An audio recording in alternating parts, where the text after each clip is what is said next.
Many of you remember when Bibles were like this in homes and in churches. Every church had a Bible like this. Every Christian family had a Bible like this, and they put their family genealogy, the weddings, baptisms and burials. It was all put inside the Bible, and you passed it down generation to generation. This particular Bible was published in 1905.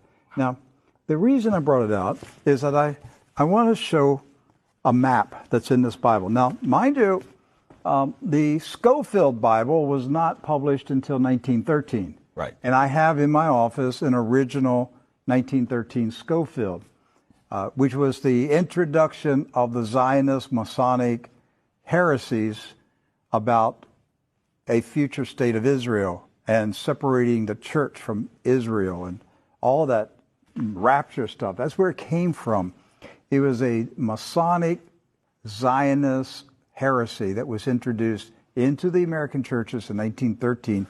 This is a 1905 Bible. Pre-Scofield. Pre-Scofield, with no Scofield notes in it. So, you open it up, and this is on page 13. I mean, this thing's big.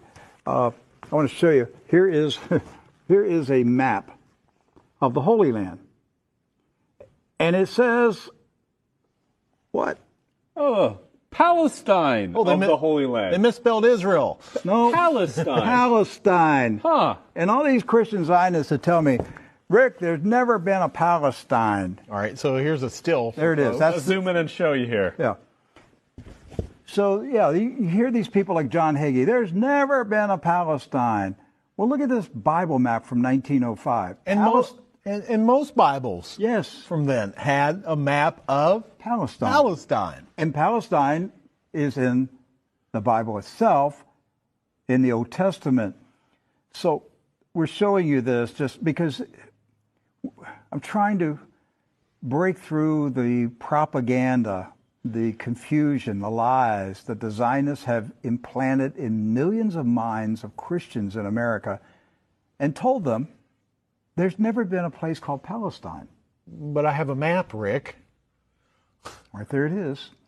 So, with that in mind, do you know who lived in Palestine? Palestinians? Palestinians. I got that one right. Palestinians. And Palestinians were Jewish, Christian, and Muslim. Right. They weren't a particular faith. They were citizens of a particular country. Palestine. They were all Palestinians. Yes. Jesus was a Palestinian. Look at this. Okay? So Israel has never meant a political country. It's always meant the people of God. Yes.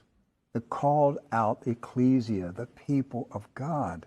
That's what Israel means. It's not a political country. With that in mind, we're going to show you some of the scenes of the violence that's taking place in Palestine this week, because here's what's happened.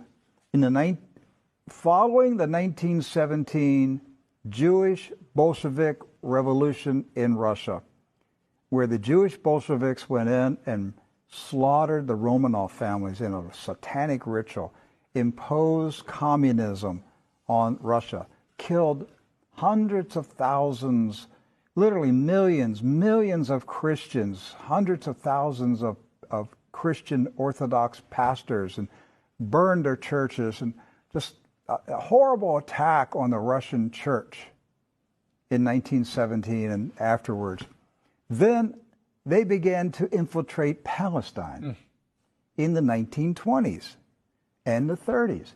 In the 1930s, there was a congressman in Texas, Lyndon B. Johnson, and he was smuggling guns and rockets and grenades from Texas to Palestine, putting them in the hands of the Jewish communist terrorists that were infiltrating Palestine. There was no Israel, no state of Israel. It was Palestine. And they crow about that. That's not a conspiracy theory. That's right from the Lyndon B. Johnson Library. The crates were marked Texas grapefruits.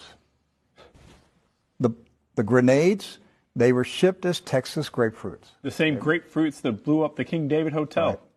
So the 1920s, the 30s, and into the 40s, the European Ashkenazis invaded Palestine, infiltrated.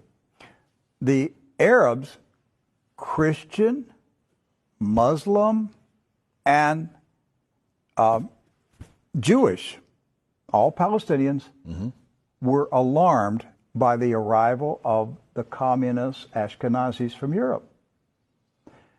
The so-called Jewish settlers were killing.